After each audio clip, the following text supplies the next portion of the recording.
So my best class setup for the Striker 45 is the Merc foregrip, the F-Tac G5 EXO, the 45 round mags, the 400mm stainless steel barrel, and the monolithic suppressor. And obviously that class setup is catered towards my individual preferences. Throughout the video, I'm going to be talking about a few of the different attachments and some of the basic weapon stats, so you guys are not making any mistakes when it comes to creating your own class setup. So I know a lot of people are calling the Striker 45 the UMP 45 because it has the same magazine and a similar body type, but when you actually kind of look into it, it is not the UMP 45 that we've seen in previous Call of Duties. And if you're watching this wondering how you can get access to the Striker 45, it is unlocked via the brand new Season 2 tier system at Tier 31. And I'm gonna be honest, it's not a great SMG. After looking at all the various things, leveling it up, unlocking gold for it, so now I have Platinum and Damascus for it as well, it is not a good SMG. I would say it's just a little bit better than the Uzi,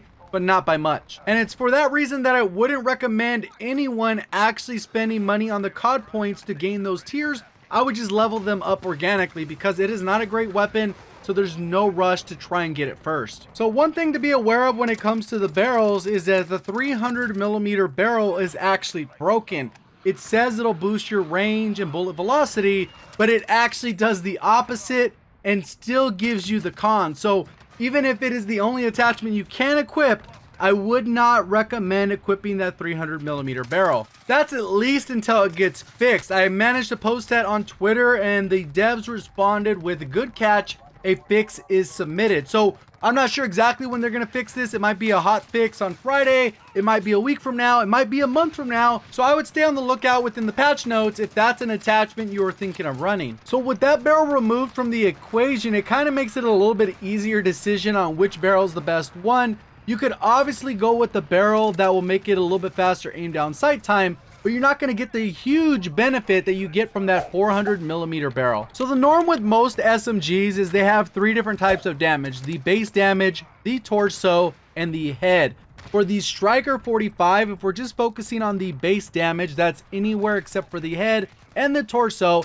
It does 30 damage, 22, 19, and at further ranges it will drop off to 17. So for the vast majority of the gunfights, it will take 4, 5, or 6 shots to kill. Up close, up to about 22.5 meters, the torso shots do 34 damage. So if you manage to land 3 consecutive torso shots, it will be a 3-shot to kill. And if you manage to hit the head within that same distance, the headshots are 55 damage. So 2 consecutive headshots will be an insta-kill. So one of the more interesting attachments for the Striker 45 is the ammo conversion kit, which allows you to fire hollow point rounds and converts your weapon from full auto to a 2-shot burst. It does end up changing the damage and range profile fairly significantly. You get a damage profile of 43, 34, 30, and 21. And what that means is that you can get a 1-burst kill if you manage to land both shots at the head up to about 32.5 meters, which is fairly significant. The big penalty with this weapon, as many other burst weapons, if you cannot pull off that 1-burst kill, your time to kill increases dramatically. So when you do pull off that 1 burst, your time to kill would be right around 68 milliseconds, but if it requires a second burst, it's going to shoot up to around 370 to 438 milliseconds. And if for some reason it required a 3rd burst, the time to kill would jump up to somewhere around 740 milliseconds to 808 milliseconds. So it really does come down to a judgment call whether or not you want to run this particular ammo conversion. Personally, I'm not a fan of running it just because you get a limited ammo capacity with only the 12 bullets. And on top of that, it is very punishing if you do not kill them within 1 burst. So let's go ahead and talk about my choice of the monolithic suppressor combined with that 400-meter barrel. As far as the monolithic suppressor goes, I don't really get much range benefit out of it. Normally it's only about 2.5 meters, so that's not a really big reason to use it. Primarily the reason I use it is to stay off the minimap when there's a UAV in the air and to stay off people's compasses, since the majority of the time I play the game, I jump into ground war. And if you're only going to be playing 6v6 or 10v10, that's probably an attachment you can switch out. It's not a bad attachment for those modes. It just doesn't come in as handy because there's not always a UAV in the air. And I combine that with the 400 barrel because that's going to give me an extra 7.5 meters of range while also reducing some of the vertical recoil. And I think for a weapon that has relatively slow time to kill, unless you manage to land a bunch of headshots, I think it's very important to increase that range so that even when you do land the headshots, you will be able to kill in a significantly faster time. So I think that explains most of my choices around the class setup. Now I'm going to go into a little bit of a gameplay breakdown. Obviously, you kind of seen it in the background. I was going for those camos and I ended up unlocking gold within this gameplay, which again also unlocks platinum and Damascus since I've already unlocked gold for pretty much every weapon in the game. One of the worst things about using this particular gun is it's a lot like the Uzi in that if you're not landing the first 2 shots, more than likely if the person is shooting back, you will probably lose the gunfight because the person you're going against is going to be using the M4, Ram 7 or MP5, so you're basically going to end up in situations where you feel like you shoot first and you die first.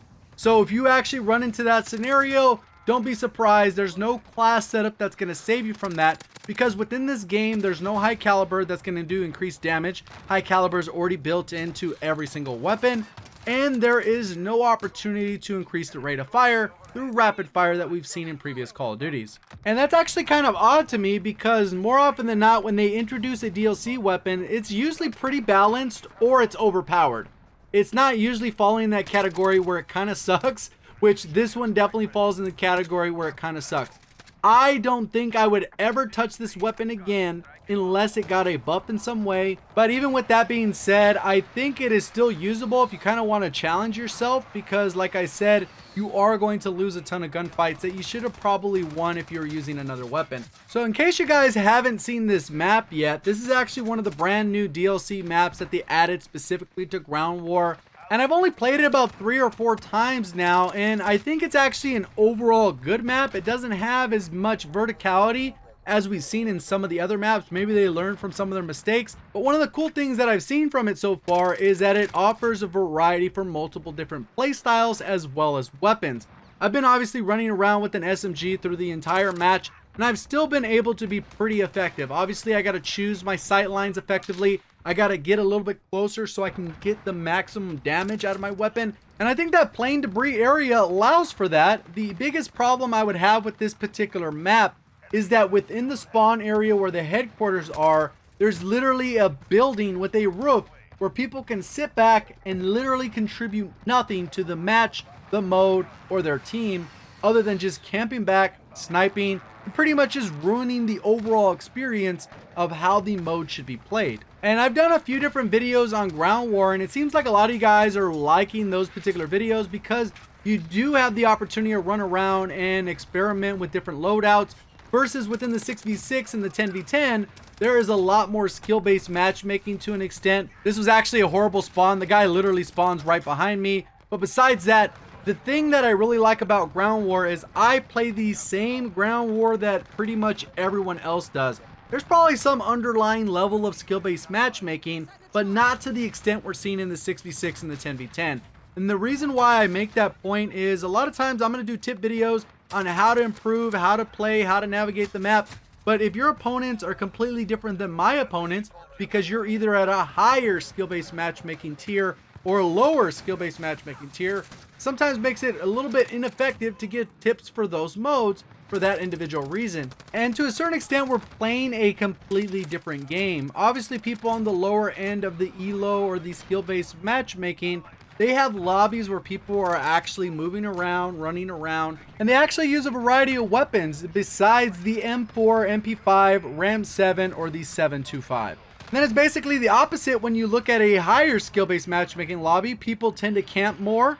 People are jump shotting or drop shotting just a little bit more. And they're using those same 4 weapons that I just mentioned, and they're almost always gold. So obviously bringing us back to Ground War, I could pretty much use anything within Ground War. I can do well. I can get a full set of streaks, even if I was just going to run around with a deagle or one of the worst SMGs in the entire game. I can still manage to pull off a good game where I get over 50 kills and only about 10 deaths. So now if I end up switching to the M4, the Ram, or the Kilo or something like that, it makes it significantly easier where you're able to get 70, 80, 90 kills, maybe even over 100 and still less than 10 deaths because majority of the scenarios you're going to run up into, you're going to have the better weapon for that individual gunfight. Right here, I end up getting completely destroyed by the FAMAS. That's that one burst weapon right there where they were able to hit all 3 of those shots. So now I'm spawning in. I feel like we have a good, comfortable lead. We are up by 80, but with the Ground War, you could always turn the tide. even if there's only one tick left, if you manage to grab all the objectives, you can DEFCON the opponent. I come out, take this guy on, take them both out, and I didn't happen to see the other guy sniping on the other path. If I did have a different optic, I could have seen through the smoke, but there was nothing that was going to tell me where that guy was, because when I looked that way, I did not see the little bit of a glare. I still go ahead and take this semi-aggressively. I jump out, knowing that there's one guy left. I'm thinking if I want to challenge it, and I get back into cover as to not give that guy another opportunity to shoot me. I do see that the smoke is fairly clear, so I go ahead and push around to the other side, and now I'm going to take it from a different angle. You can see the UAV is passing right there, and it's telling me that there are people in this general area, and I should be able to rack up a couple kills. There's a guy up top there. I don't know what the heck he's doing. There's another one behind me. I'm able to lock on to him, take him out, and you can see that the time to kill is okay in game, but when you start actually getting into those gunfights where you're landing every bullet and they're landing every bullet, it'll definitely start to get frustrating. Hopefully you guys did enjoy the video. If you did, let me know by hitting the like button. If you're brand new to the channel, haven't yet subscribed, definitely consider subscribing with notifications on, so you'll be able to find your way back for more Modern Warfare content. I do appreciate all the support you guys show on the content on a regular basis. Thank you for watching. As always, have a great day.